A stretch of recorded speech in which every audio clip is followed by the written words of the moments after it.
tool that CVO has been using. Basically, they are measuring the government against the promises the government have made.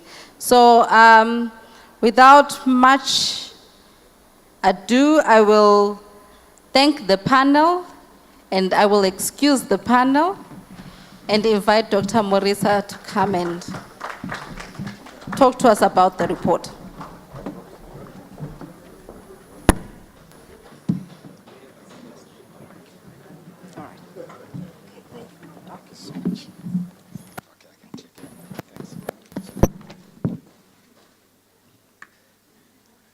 Good afternoon. I've always watched Arthur from the background, and I've read all your books.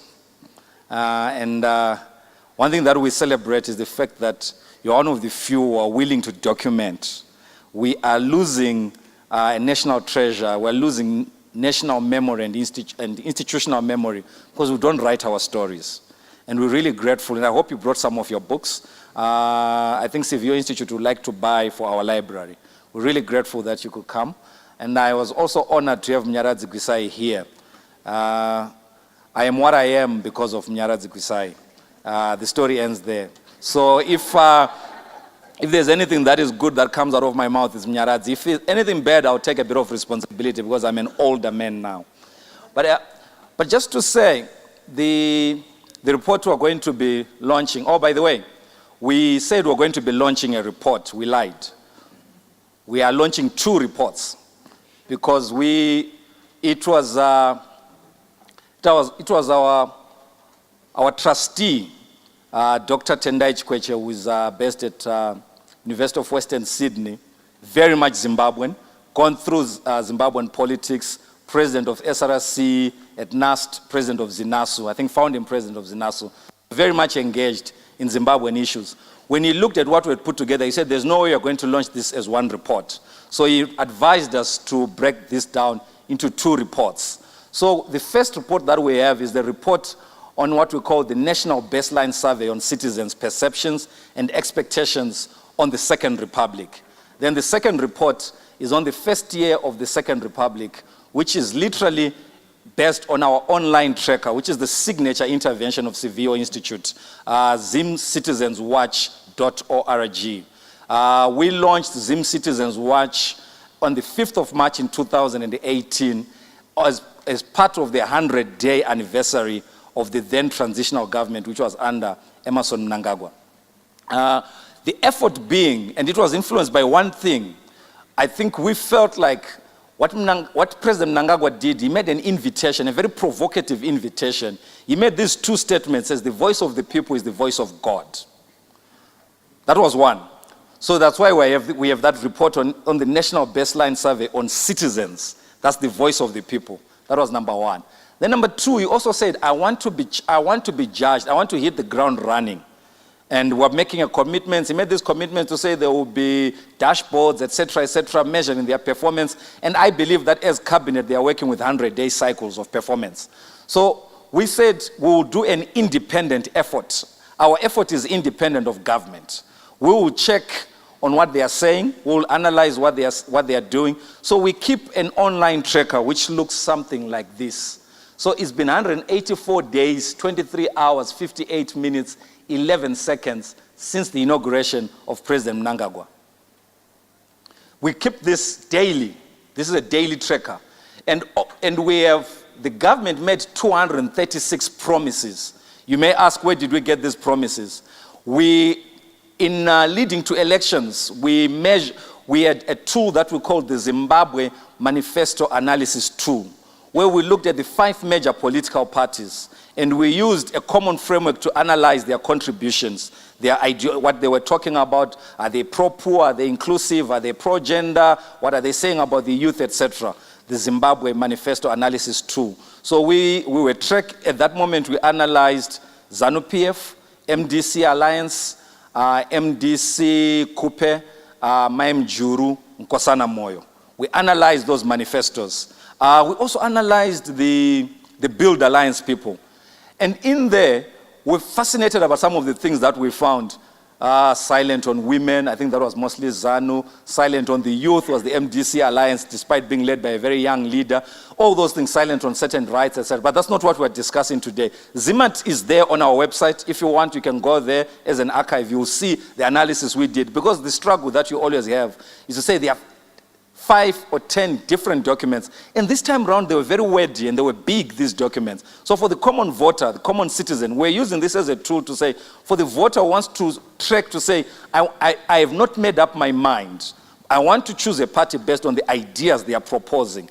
That's what we're doing it for that kind of voter. Because we had run a survey, and that survey had taught us that 22% or 24% thereabouts were going to be first-time voters. People had never voted before in the election. And we're saying, how are these people going to be influenced? Some of them had said they've already made up their minds, but the others had said they had not made up their minds on who they were going to vote for. And we've always said one of the objectives of Civil Institute is that we want to move people from personality-based politics to issue-based politics, where you are not necessarily driven by charismatic politicians, which have been the bane of Africa. For all of you who know, not even Africa, globally, some of the worst politicians we have had here were some of the best orators. But when it came to implementation on even their human rights record, people like Hitler and everything, good speakers, but very terrible in terms of their governance records. So that's what we're trying to say. How do we move? It's a long-term project. How do we move from personality-based politics to issue-based politics? So for us, we are very clear. We've got a long way to go. The political culture in Zimbabwe at the moment is so personality-based. We are yet to move to a place whereby we can shift political party allegiances because a certain political party is now championing the issues that are close to you. We're not yet there. So we are trying to say, how do you influence a culture, a political culture going forward? But what is interesting is the millennials who are coming in as first-time voters. Because what we said is, when we're doing this tracker, we said, we want a tool that millennials can use. Because one thing we appreciate also, they're not going to be reading the books that Professor has done, but they may read your book on Kindle. They'll read it on their iPhones. And so all our technology is smartphone compatible. You're going to find our work. If you're using a smartphone, our platforms come up easily, and we go to where the millennials are. You find us going to Facebook, to their platforms. You find us going to Instagram, going to LinkedIn, where they are. Because we said we have to go to this demographic group, because this is the one that is going to influence 2023 and the next elections. So we need to be saying, how do we make sure that they're interested in issues? But this is our approach to say, the challenge we have at the moment, politics is highly transactional. Voters have no relationship with citizens. This is how it looks like. Where voters who are, yes, they should play the most important role. They articulate their preference through elections, but elected officials make decisions about level and type of government service. But rarely do you find this interaction between elected officials and voters going beyond the vote. So half the time citizens have what we call 5 minutes of power. They only influence the national direction on that day of voting. Beyond then, we've seen it with the policies that we've seen since August. I was with Jabango on TV the other time, and we're saying TSP, who were never consulted on it. TSP came as a major document. It's a major document. It influences the transition that we're in, but very limited consultations. So the culture goes back to being policy becomes privatized, becomes led by experts. So we are caught up in a technocratic trap where every solution that we require as a country is not being brought back to citizens, but it's actually privatized. We have people who know everything for us, and they just tell us what is going on. So that's the challenge that we have. So we're saying, how do we undo this? How do we make sure that voters are not treated as clients, but voters are stakeholders in the process? So we started off by saying, let's do a survey of the citizens. We went across all the 10 provinces. We interviewed 1,480 people, which we believe, according to statisticians, you may help me, that is very representative of the national population. We're in both rural and urban, and our respondents are like that. 51% were male, 49% female. I don't know why we flipped the national demographic. But this is the most important thing. Where are our people? As we're having this discussion, where are our people? 71% informal. Only 29% are in the formal sector. Yeah? Where are our people? Highest level of education. Zimbabwe is a highly educated country, as you can see. The majority have some form of education, if we consider primary education, but even secondary, 59%. That is not a typical African country in terms of the education profile. This is highly advanced if you compare with other countries, especially our neighbors, Malawi, Lesotho, etc., where there are high levels of illiteracy. So this is the kind of people that we're dealing with. But here, now let's look at their economic status. The majority of our people, as you are implementing TSP and others, the majority of our people, they are living in rented accommodation. 42%, the majority of this within the sample. 42%. Only 26% on the property on which they lived in. And for these, mostly they were in the rural areas. Then the level of income. This is where it becomes very important. The majority of the people earn between $61 and $300. Am I right, Michael? $61 and $300. That's where the majority, so even you're talking about taxing, introducing a new tax, etc., 2%, etc., this is where people are. And we're not talking US dollars here. We're talking what you've now called the RTGS dollar. This is the status of poverty in our country. So as we're discussing these issues, there's agency attached to it. Not agency, but the agency. It's an urgent matter. We are living in a very desperate situation. Poverty is increasing. So these are the income brackets. As you can see, the 0 to 60, very huge. And the green group here are the youngsters, the youth, 18 to 25. Then the 0 to $60. My colleagues at CVO said, Doc, maybe it's because some of them are at school, etc., etc. But when you move to the 26 to 35, you actually see that there's a lot of them that are still in the 0 to $60 per month. Yeah? But so what are their perceptions of local government performance over the years? Because we carried out this survey in November, and we were asking, since there's been a change of government, since there have been elections, what is your perception? The majority are saying to us, very little has changed. It has remained the same. Clean water provision in your council remained the same. That's what the majority say. Food security since new council remained the same. Employment creation remained the same. Road network maintenance remained the same. So what explains the ineffectiveness of council? Corruption. Many people park the problems of governance around corruption. That's the perception. Remember, we're talking about citizens' perception. So this is their perception, that there's high levels of corruption in our country. And city councils, they also identify other issues like incompetence by office holders, lack of appropriate oversight by residents. This is a very important one when we're talking about the agents of local people, the kind of oversight we're expecting from councillors, but also the kind of oversight we're expecting from residents' associations. We are raising it here that there's still an issue. Citizens still feel that even though they've elected officials, there is no appropriate oversight over councils. What citizens think should be top priority at council level, 47% think regular supply of clean water. This is beyond Harare. This is across the country. So we are facing a challenge around supply of water across the country. Clean water. You can read it in the report, it's there. Then perception of central government performance, 65% low. We've not seen a huge difference since the transition into the new government. 17% remained, it's indifferent, then 16% medium. Only 2% were highly satisfied with the performance of the central government. What citizens expect central government to prioritize: creation of jobs, stabilizing prices, dealing with cash crisis. This is the fascinating thing about citizens and how they talk. When we are here, we use some expert jargon, but here they're talking about real issues. We need toda mabasa, creation of jobs, stable prices, as already mentioned, that we've been in since, I think September, October, we've been in a hyperinflation.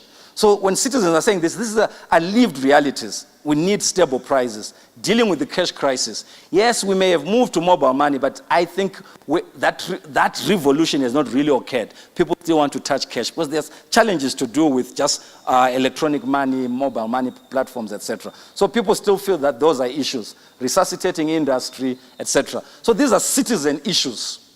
I want to quickly move to say how does government align with this? And of the factors that are constraining government effectiveness, what are these factors? Again, corruption looms large. in terms of the perceptions of the citizens. It tells you that the system is broken. There's not sufficient confidence or trust between citizens, those who vote people into office, and the office holders, because they think that the challenges that you have to do with corruption, and we begin to break down what corruption means to citizens. It is about privatizing wealth, making sure that the elected officials are the ones who are benefiting, etc., etc. So the system is broken, and there is need for us to rethink, to say, how then do you make sure that citizens have confidence in their government? Then the first year of the Second Republic, now we're going to the tracker. So this is how it looks like if you go to our website. We've got, it's very interesting. If you see at the top there, policy tracker. If you click there, you'll find something else that is totally different. It's called Open Budget ZIM. We have tracked government expenditure since dollarization up to now, looking at sectoral allocations, etc., etc. Because one of the challenges that we have in this country is having a proper repository of data.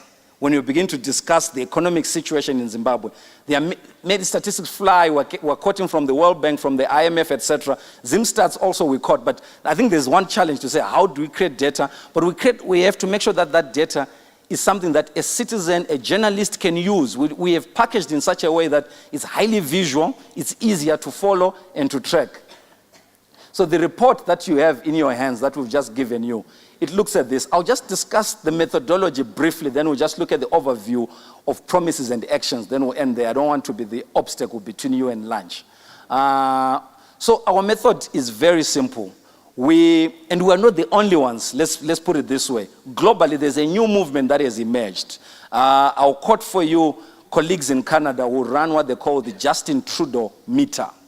It does more or less what we are doing. Then there's the Theresa May meter in the UK. Colleagues in Nigeria have just closed the Buhari meter because of the elections. They have run it for the entire course of his time in office. We also at some point entertained the idea of calling it the Mnangagwa monitor, but some smart jumped ahead of us and came up with his own. But ours is called the Zim Citizens Watch. So we are saying we are part of Zimbabwean citizens, and we are watching government, and we are tracking. Like I said, what we use as the basis of our tracker is the manifesto. So we have analyzed the manifesto of the MDC Alliance. We've got it. We said if they win, that's what we're going to use. We analyzed the manifesto of ZANU-PF. We've got it. And soon after inauguration, that's what went live. Since inauguration, that's what went live. And we've clustered the promises into 9 areas. Is Michael with me?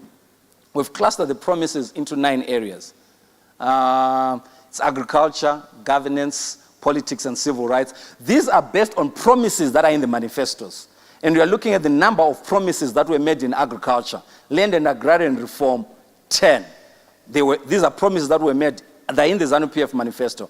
Agriculture and agribusiness, 18. These are commitments to say we will move policy in a certain direction within this cluster. Rural development, 5. Governance, politics, and civil rights, 8. Corruption, 4. Number of actions taken to date, you see that there. Status of promises.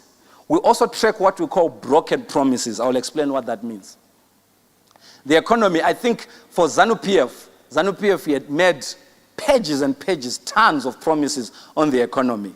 If you combine all those, because we've broken them to say those are promises to do with the economy, I think there are 117 promises that ZANU-PF has made to do with the economy. And social services, trade and international relations, youth and gender. Okay, so I want to talk about the broken promises. Okay, let's now, what we tried to do, and this was it was a bit of a difficult part, because we're now trying to say, how do government actions align with what citizens are saying based on the results we've got from the survey? And because we're trying to say, is government relevant to citizens' demands? Is government aligning with citizens' demands? So, for instance, the issue area that we start off with is economy. And citizens, the first thing that they had said was creation of jobs, and they said dealing with cash crisis. So we go to the number of promises that are made there, and we look at the actions taken. So there's a bit of, like, if you're just looking at the figures, it looks like there's some traction happening, but traction only does not mean much. To say there have been so many actions taken, but you begin to ask yourself, has the cash crisis improved? have jobs been created? Shami was talking about mega deals. We've also been tracking those mega deals. Have they yielded jobs? All those are the challenges that we begin to track. We also use other objective indicators, ZimStats and others, to say how many jobs were created during this period. That's what we have, and it's in your report. So highlights of reforms that are focused on the economy. I think we just do this one. So you'll see that the first thing that they did, even before the elections, was the revisiting of the indigenization policy. I think the intended effect was encouraging FDI and security of investment. I've heard the critique, and there's a fascinating critique that Munya was giving us to say that it looks like there's more interest in securing the rights of the foreign investor and not the rights of the Zimbabwean. It shows the trajectory since the transition. There is a neoliberal bent that has reasserted itself, and our posture is really to please the international masters somewhere. So we are privatizing. Some of us who were sort of raised during the 1990s struggles, anti-ESAP, anti-privatization struggles, we're actually surprised that there's not much coming out even from civil society and other pressure groups around this privatization agenda that is so naked and it's moving at a fast pace. And when we know that the disaster of post-1990, we are still reeling from the effects of a poorly managed economic structure adjustment of that time. So we see poor performance in Zisco still taking over, etc., but we don't see responsibility. I think this is what Janet is concerned about. We don't see who is liable for all these debts. Who is liable at the end of the day? So we are saying, well, let's just take over the debt of Zimbabwe Iron and Steel Company, etc. Then there's the introduction of the 2% electronic transaction tax. We all know what happened, etc. But government is happy. The minister was saying that he's now in a position, for the past 2 months, he's been in a position of being, cash surplus. Yeah? Signing up, I'm not so sure about the facilities. Walter can correct us about the 85.3 million enhanced facility for lending to small-scale tobacco farmers. So these are some of the highlights of the reforms we've seen in the economy. And where are we going? I'm not yet so sure. Because also, to be fair, it's very difficult to be saying 200 days into office, yes, so much changed. We are doing this project over a long time because we appreciate that public policy, the wheels of policy take long, but also the impact of policy is not something that is immediate. So if I may sound like I'm softening to government, yes, you can use that. So this is the sectoral distribution of the economy. The reason why we have this slide, it's on our open budget Zim. When you go to our tracker and you go to budget, you'll see this one. The reason why we have this is we wanted to demonstrate the green is social sector. You'll see that from 2009 when we dollarized up to now, we have grown our allocations to the social sector. But still, the social sector has not improved. Because it tells you something about the lie about this budget. One of the things about the Zimbabwean budget, I think for the past 4 or 5 years, it's been the biggest. It's actually, at times, it's a farce. Because they'll tell you all this, but one statistic that they'll tell you, 81% is going towards salaries. So, honestly, they might just as well tell us, instead of saying this money is going to this minister, but as it goes to each minister, is going to cover salaries. So there's very little that is allocated towards investments, real capital investments into improving the social sectors. So right now you can say, oh, this is progressive. 42% is going to social sector. For us, social sector includes education, health, and also housing. But when you break it down, you actually see that the majority of it is just covering salaries and overhead costs within those ministries. But very little is being channeled towards resuscitating hospitals, etc. It's another discussion that we can have. And agriculture, we've been impressed that some of us have been pushing for government to recognize the Maputo Declaration, etc. Agriculture last year got 15.2%. Is Walter here? I hope I got it right.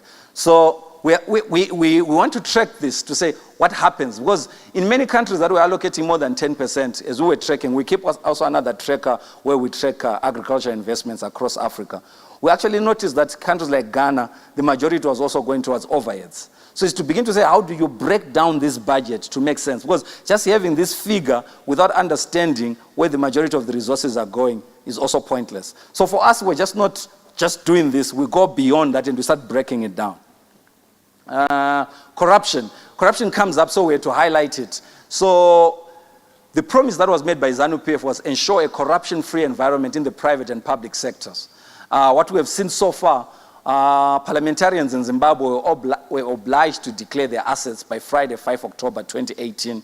We're yet to see if it's a public register of assets. Because for us, it will be interesting to keep on tracking that for the next 5 years. Because this should not just be something you feel today, then after 5 years, we don't get it. But we need to be seeing, because that's when we can see if you're profiteering or something. Then, and also the audit of Zinara, where there were sort of allegations of massive looting of funds. We want to see where that goes on, where that is going.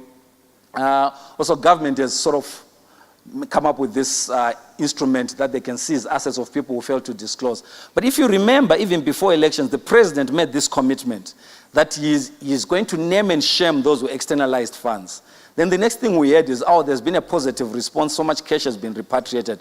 But we're still not sure, because it has not been publicly made, to say how much did we get out of that effort. Because I think if you're going to be fighting corruption, one of the things that you need to be driving is the communication of the results of your efforts, because that builds confidence on the citizens. We're not yet seeing that.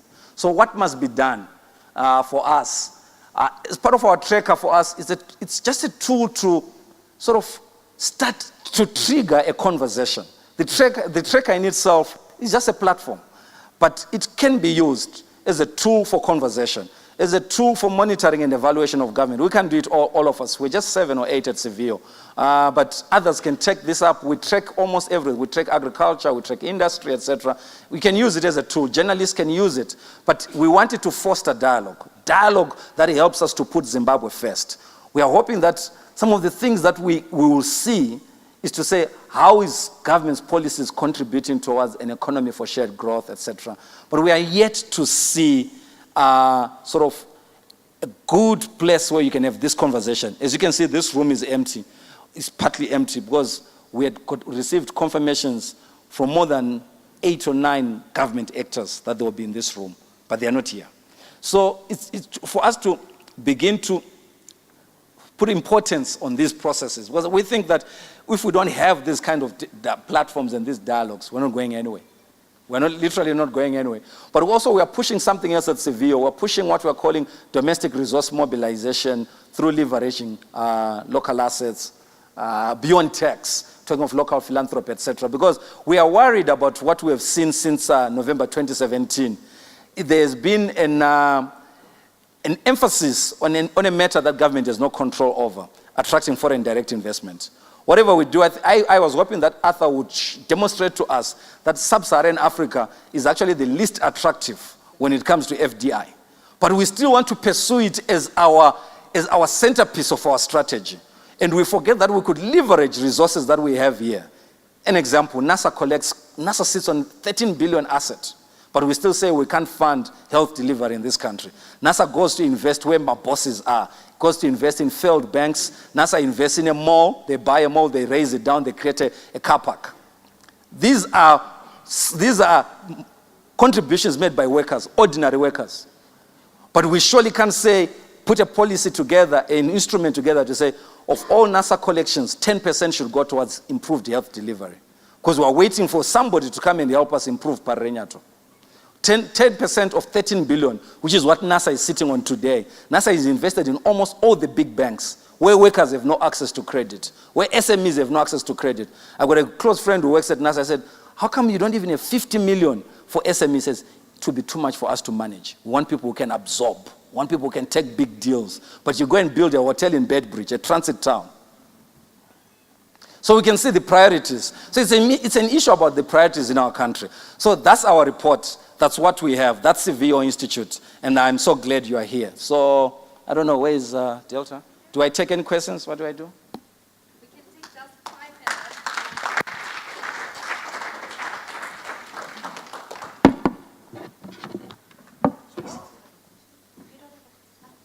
Of course, you always have a question. All right.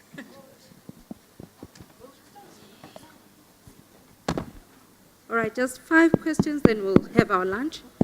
So 1 and Nancy and, oh, it's just 2 questions. Are people that hungry? Okay, 3, 4, no pressure, 4 questions. Okay. Thank you, Tendai. I'm Judith Kaulem.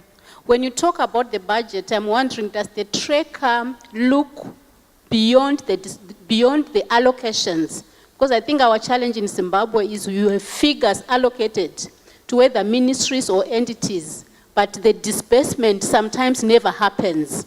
So does the tracker also look at whether the funds were disbursed before you go into the utilization of the funds? Thank you. Okay, all right, thank you. That was very succinct. We appreciate that. Nancy. Sorry, it's just around this issue of the public service and public service workers. And I really think it's important that we get some data about, okay, not ghost workers, so can we take this out of the conversation because it's irrelevant, everyone wants, but really the public service workers, what are the needs in terms of public service workers for the, and who have we got in there? Because I have a feeling like we're going to be firing and firing and firing, and it's not based on the needs in various places. So I know it's a little bit of a tracker issue, but I think that we what is this word? We criminalize, or whatever that word is, demonize public service workers and the fact the wage bill is so high, but is it too high? Is it that, you know, I just think we need to get those figures straight while we're talking about evidence-based policy. Just to commend comrades at Seville, I think this is very useful, and it's something that you must keep on developing. An element that I've not seen, which I think may be useful going forward, is your tracker is based on the promises made on the manifestos of the ruling party nationally. Does your tracker system also trace local authority performance? Because what you have to realize is that we have bifurcated a ruling elite. ZANU is running the national economy. The MDC controls 26 out of 32 local authorities. So in terms of basic service delivery. So I think it becomes important for you also to do a tracker that captures what the MDC promised and what it is doing at local authority. That is fundamentally important because post-November 2017, the question that was asked in our session, is there a shared ideology? Is there an economic ideology? What happened post-2017 is that there is now a shared economic ideology across the ruling elites of the opposition. MDC always has been neoliberal.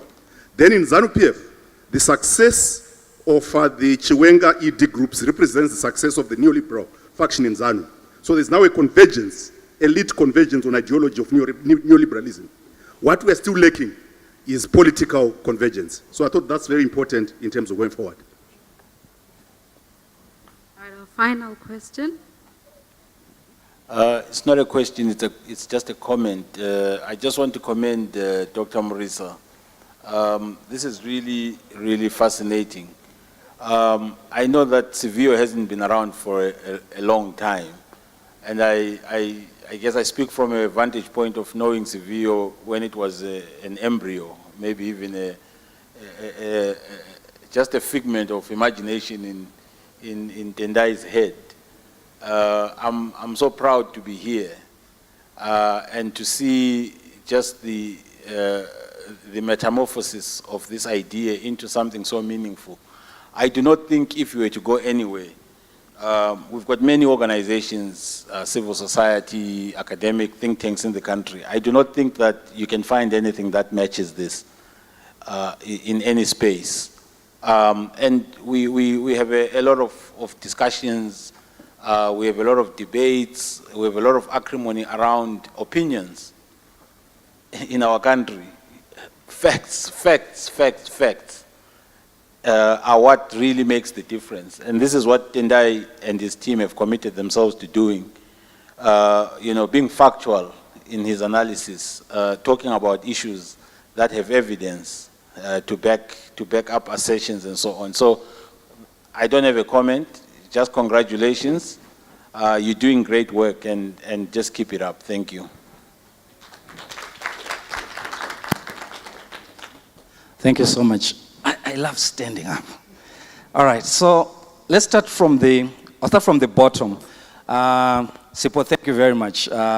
Just made me emotional because I remember those days when we're exchanging. And I'm glad that Bayo and Yao are here, because they know the journey, they know the pain of establishing Civio. So I'm very grateful that you also took time to be with us today. And Mnyaradzi is here as well, so he knows the birth pains of this.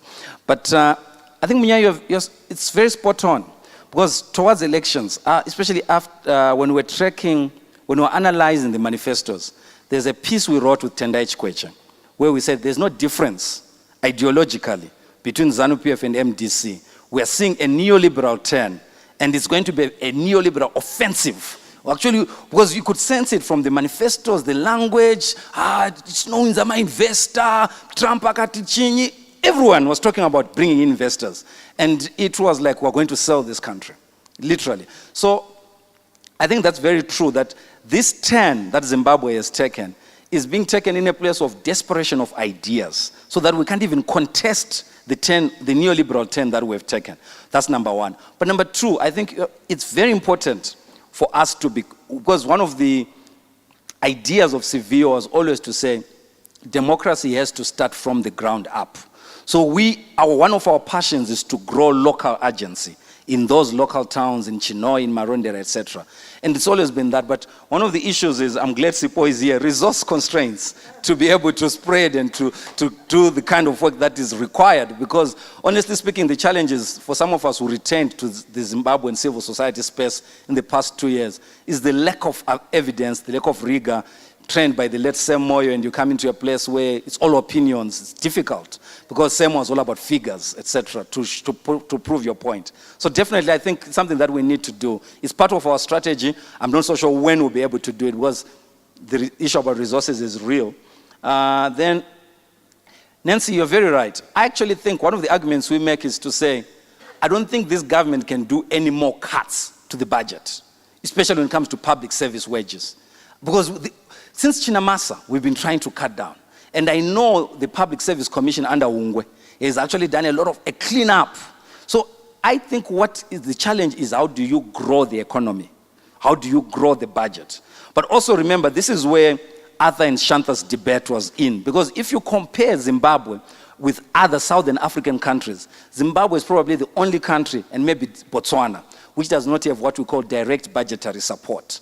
Some of these social services that we're talking about, Malawi is getting funded directly into its budget, Zambia the same, Lesotho the same, but Zimbabwe does not get it because of Zidera. And Zidera is very clear that we have to undo land reform, or we have to pay white farmers. So I think we have to appreciate, this is exactly the same age that we're in, as Tendai Biti told us, to say, what we have to do in Zimbabwe is you eat what you kill. There are no external sources of funding. So the challenge is, it's a very small budget that they are dealing with. And they are in a very difficult position. And yes, they can cut some of the fat, where the things about what Arthur was talking about, cut down the jets, do etc., etc. But still, I think that without us being sort of finding a way of being rehabilitated in the international community, I don't think we'll go far. So I don't think the issue is about to say we want to demonize public servants, because I think they bear the brunt of running a bureaucracy under very difficult conditions. Some of these guys are some of the most brilliant administrators that we have, but they are working under very austere circumstances. And some of them are very non-partisan. So when you're talking about this, it's a real issue to say, how do you make sure that this happens? And Judy, the issue about the tracker saying, do we track allocations, etc., we've begun. Because remember, so the budget was in, was it October, November, thereabout. We've begun to track that. We've begun to follow up with Ministry of Labor, Social Welfare, to say, have you received your allocation for this, etc. It's ongoing. The challenge we have in doing this work, government is not a good communicator. Go to their websites. Some of them were updated long back. After, you were on some websites, even up to last year, on a government website. Still as Deputy Prime Minister. So they don't update in real time. But we are glad that every Tuesday now, they come up with what they call the post-cabinet briefing. But half the time, it's not as detailed as you want it to be. So it's that challenge of saying, how do we make sure we have access to government data? Well, some of it is really dependent on ministries in letting us know that they have received an allocation. But also tracking their revenues, Zimra, Zinara, and NASA. Thank you very much. You can go on forever. Doc, Ajana is a very burning intervention. And since she's your big sister, I thought it would be in the interest of my paycheck to accommodate her. Thanks, Delta.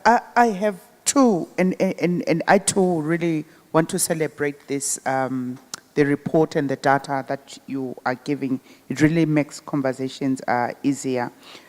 My question is on the two reports that you have actually shared. What have been the gaps between citizens' expectations and the promises? And the second one is, what are the things that are being done that are not featuring in the promises, if any? And what are the things that are not being done that citizens expect? So it links back to my first question. I hope that's clear. Yeah, that's a loaded one, but it's very important. But remember, what we have at the moment, given the fact that we're literally talking about a post-elections regime, so we have 200 days or so.